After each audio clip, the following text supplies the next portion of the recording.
Imagine a world where you don't have to choose between the raw power of a PC and the seamless experience of a console. For years, handheld gaming was a compromise. You either had the Steam Deck, which was smooth but lacked power, or the original ROG Ally, which was a beast but felt like fighting with Windows 11 every time you wanted to launch a game.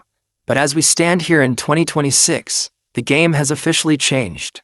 The whispers from the factory floors in Taiwan and the accidental price leaks from Best Buy have finally painted a complete picture. Asus isn't just releasing a sequel, they are launching a coordinated strike on the entire handheld industry. We are talking about the ROG Ally 2 and its high-performance twin, the ROG Xbox Ally X. Today, we are breaking down the secrets that Asus doesn't want you to know yet. From the debut of the AMD Ryzen Z2 Extreme chip that doubled the AI performance of its predecessor, to the controversial decision behind the 144Hz OLED display and the massive internal overhaul designed to fix the one flaw that almost killed the original Ally.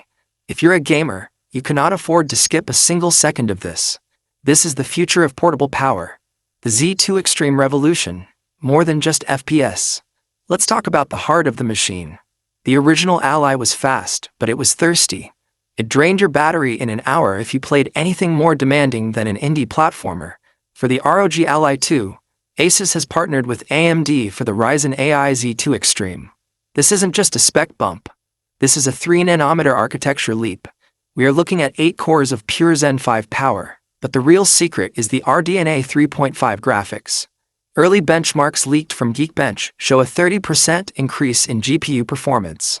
In real-world terms, that means you can finally play Cyberpunk 2077 or Starfield at 1080p with high settings and actually stay above 60 frames per second. But there's a catch. This chip features a massive NPU, neural processing unit. Asus is using AI to upscale your games in real time without touching the GPU. It's like having DLSS built directly into the hardware. This allows the Ally 2 to run at a lower power draw while looking like a 4K monster. It's the first time efficiency and extreme power have lived in the same sentence. The OLED versus VR debate. Did Asus make a mistake? There has been a war raging in the comments sections across the USA. Everyone wanted an OLED screen. After the Steam Deck OLED dropped, the pressure was on. The leaks for the ROG Ally 2026 confirm a 144Hz OLED panel. But there's a massive controversy here.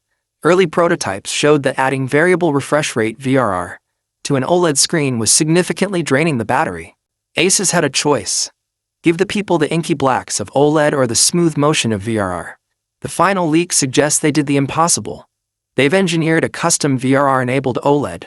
This would make the Ally 2 the only handheld on Earth that offers perfect colors and tear-free gaming at high refresh rates. If this is true, the Steam Deck 2 is in serious trouble before it even launches.